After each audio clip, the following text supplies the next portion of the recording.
না আমরা কালো পতাকা তোলা হয়েছে আমার ফ্রেন্ড, আমি ঢাকা সায়েন্স কলেজের স্টুডেন্ট ও ঢাকা কমার্স কলেজের স্টুডেন্ট। কালো পতাকা তোলার জন্য আমরা কোশ্চেন করছি কেন কালো পতাকা তোলা হবে, বলতে পারছেন না? বলতেছে তাদের ঠিক আছে।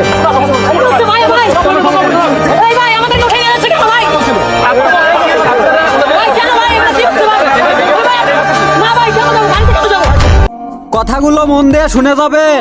রসুল সাল্লাল্লাহু আলাইহি ওয়াসাল্লাম দু ধরনের পতাকা ব্যবহার করতেন। এই পতাকা যুদ্ধের ক্ষেত্রে সেনাপতির জন্য ব্যবহৃত হতো। এই পতাকার নিচে থেকেই বাহিনীরা যুদ্ধ করত। যতক্ষণ পতাকা উঠতো ততক্ষণ যুদ্ধ চলতো। ময়দানে কখনো বিশৃঙ্খলা হলে নিজেদের দলের সৈন্য দলকে চিহ্নিত করার মাধ্যম ছিল এই পতাকা। বদর যুদ্ধে এই পতাকা ছিল হযরত আলী ও সাদ ইবনে মুআজ্জা রাদিয়াল্লাহু তাআলা এর হাতে। এই পতাকার রং ছিল কালোর ভেতরে সাদা দিয়ে ইসলামের কালেমা লেখা। সুনানে আবু দাউদ হাদিস নাম্বার 2591। এবং দ্বিতীয় পতাকা ছিল লিওয়া। এটা ছিল রাষ্ট্রের প্রতীক। রাষ্ট্রের প্রধান বা ইমামুল মুসলিমিন এই পতাকা ব্যবহার করতেন। যুদ্ধের ময়দানে এই পতাকা বর্ষার অগ্রভাগে বেঁধে রাখা হতো।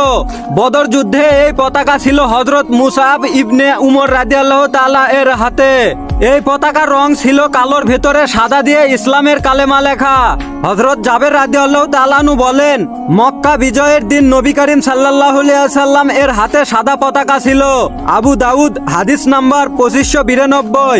এই হাদিসগুলো থেকে বোঝা যায় যে এই পতাকা কোনো দলের না, এটা মুসলিম উম্মাহর। এই পতাকা স্বয়ং রসুল সাল্লাল্লাহু আলাইহি ওয়াসাল্লাম ব্যবহার করেছেন। তেরা মেরা রেস্তা কিয়া, লা ইলাহা ইল্লাল্লাহ। বাংলাদেশ আছে যতদিন কালেমার পতাকা উড়বে ততদিন।